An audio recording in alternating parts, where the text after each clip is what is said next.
Hello and welcome. Today we are starting our syllabus of F6. So, before this first lecture, we are going to discuss the paper pattern of F6 ACCA UK Tax. This paper consists of तीन section है इसके. Section A में आपके पास 15 MCQs हैं. हर MCQ 2 marks का है.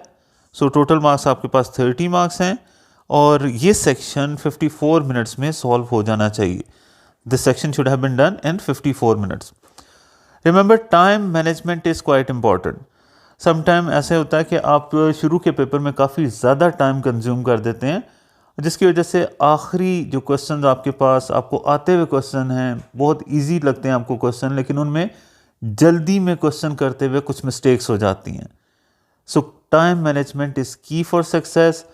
Importantly याद रखें कि इस सेक्शन को 54 मिनट्स में सॉल्व हो जाना चाहिए.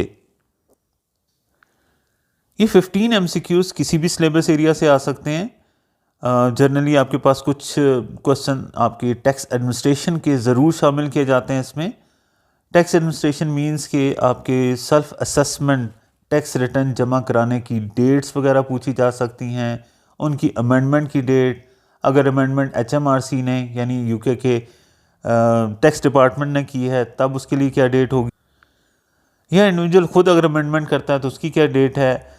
इसके अलावा आपके पास लेट टैक्स रिटर्न जमा कराने के हवाले से क्या पेनल्टी या इंटरेस्ट आप पे चार्ज किया जाता है, कितना लेट जमा कराने पे कितनी पेनल्टी या कितना इंटरेस्ट चार्ज किया जाएगा, या अगर आप ज़्यादा टैक्स जमा करा देते हैं तो कितना इंटरेस्ट आपको क्रेडिट किया जाएगा. डिस्कवरी असेसमेंट वगैरह जो की जाती हैं उनके मतलब क्वेश्चन ज़रूर पूछे जाते हैं. Now the section B, it has 3 questions.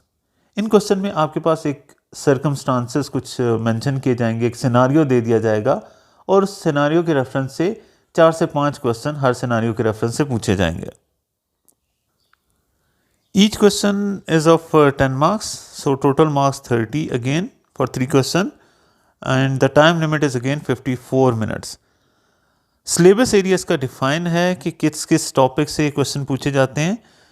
These are from capital gain tax, value added tax and inheritance tax. इन 3 टॉपिक से ये क्वेश्चन पूछे जाते हैं.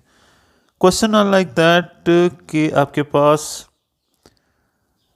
टाइप ऑफ दिस सर्कमस्टांसेस या आपके पास सिनारियो दे दिया जाएगा, उस सिनारियो के रेफरेंस से फिर 5 डिफरेंट क्वेश्चन आपसे पूछे जाएंगे. That consist of 10 marks. Then है सेक्शन सी. इसमें आपके पास 3 क्वेश्चन पूछे जाएंगे, 3 long question.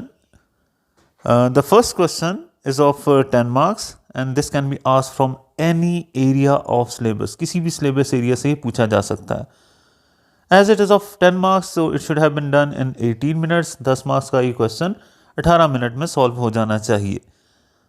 Any area of syllabus के मुताबिक आपके पास कोई भी एरिया हो सकता है, बट जनरली अगर हम बात करें तो this is a question from reliefs for individual को डिफरेंट रिलीफ अलाउ किए जाते हैं, business asset disposal relief, roll over relief, principal residence relief वगैरह उससे, या फिर समटाइम इनहेरिटेंस टैक्स से ही ये क्वेश्चन पूछा जाता है. Question 2, a very important question. Very important इस लिहाज से कि यहाँ पे आपके पास calculation of income tax liability of individual पूछी जाती है. How to calculate the income tax liability of individual, which is a main area of syllabus. This question consists of 15 marks or the time limit is 27 minutes to solve this question. This second question which is about the calculation of income tax liability of individual, different ways में पूछा जा सकता है. एक individual अपनी income different sources से हासिल करता है, like non-saving income, saving income, dividend income and capital gain, so on. अब इसमें नॉन सेविंग इनकम ही आपके पास आगे 4 डिफरेंट सोर्सेज से हासिल की जाती है. That is employment income, trading income and property income and pension income. So typical type of question जो इसमें पूछा जाता है वो ये है कि आपके पास एक इंडिविजुअल पर्सन के हवाले से बताया जाता है कि पार्ट ऑफ द ईयर के लिए वो सेल्फ एम्प्लॉय था, फिर उसने अपना बिजनेस छोड़ के जॉब कर ली, या फिर उसने अपना बिजनेस छोड़ के पार्टनरशिप में कन्वर्ट हो गया. In that case you have to calculate the income, taxable income of that person and then tax liability, जिसके लिए डिफरेंट रूल्स फिर अप्लाई किए जाते हैं according to different sources of income. Second type of question इसमें जो पूछा जाता है, जो थोड़ा सा कॉम्प्लिकेटेड करके, वो ये है कि एक सेल्फ एम्प्लॉयड पर्सन की ट्रेडिंग इनकम आपको गिवन होगी, जिससे आपको tax adjusted trading profit find out करना है। यानी उन सारी इनकम और एक्सपेंस को कंसिडर करना है कि जिसे टैक्स अथॉरिटीज़ तो इनकम या एक्सपेंस कंसिडर करती है, लेकिन अकाउंटिंग के लिहाज से नहीं उन्हें इनकम या एक्सपेंस माना जाता, या फिर अकाउंटिंग के लिहाज से उन्हें इनकम और एक्सपेंस कंसिडर किया जाता है, टैक्स अथॉरिटीज़ उन्हें नहीं मानती। तो उन सारे रूल्स को कंसिडर करते हुए टैक्सेबल इनकम से tax adjusted trading profit calculate किया जाना इस टाइप ऑफ क्वेश्चन में शामिल है। एंड प्लस इसमें कैपिटल अलाउंस यानी टैक्स के रूल्स के मुताबिक डिप्रिसिएशन चार्ज करने की इम्प्लीकेशन भी शामिल हो सकती है। थर्ड टाइप ऑफ क्वेश्चन जो इसमें पूछा जा सकता है, दैट इज़ अबाउट कि आपको टैक्स लायबिलिटी और नेशनल इंश्योरेंस कंट्रीब्यूशन, एक और फॉर्म ऑफ टैक्स है यूके में, ये दोनों दे दिए जाते हैं और फॉर्म ऑफ रेम्यूनरेशन चेंज कर दिया जाता है, बोनस से डिविडेंड या डिविडेंड से bonus, and then they will ask the effect of this. फिर आपसे पूछा जाता है कि इसका क्या इफेक्ट हो सकता है। सो टाइप ऑफ क्वेश्चन कि जहाँ पे आपके पास मेंशन किया जा रहा है, जैसे इस क्वेश्चन में एम्प्लॉयमेंट की उसकी जो इनकम है उसके हवाले से कुछ रूल्स एंड रेगुलेशन, दैन फिर उसकी पार्टनरशिप की इनकम एंड अदर इनकम, और साथ में सेल्फ असेसमेंट टैक्स रिटर्न के हवाले से भी इंफॉर्मेशन पूछ ली जाती है। This is a first type of question that can be asked.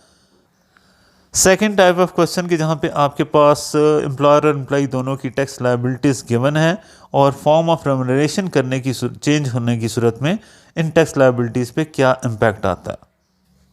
Third type of question कि जिसमें आपके पास किसी एक कंपनी में वो पर्सन जॉब कर रहा है और किसी दूसरी कंपनी से उसे ऑफ़र हुई है, ऐसी सूरत में जो भी उसे फैसिलिटीज़ या बेनिफिट दिए जा रहे हैं उनको बैलेंस करना, उनको चेक करना कि विच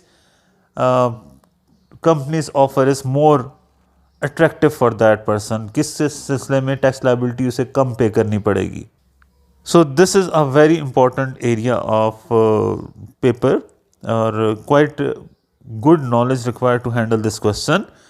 third question is about corporation tax liability, the calculation of corporation tax liabilities, यानी कंपनीज की टैक्स लायबिलिटी कैलकुलेट करना। This question also consist of 15 marks और इसके लिए भी टाइम लिमिट आपके पास 27 मिनट ही है।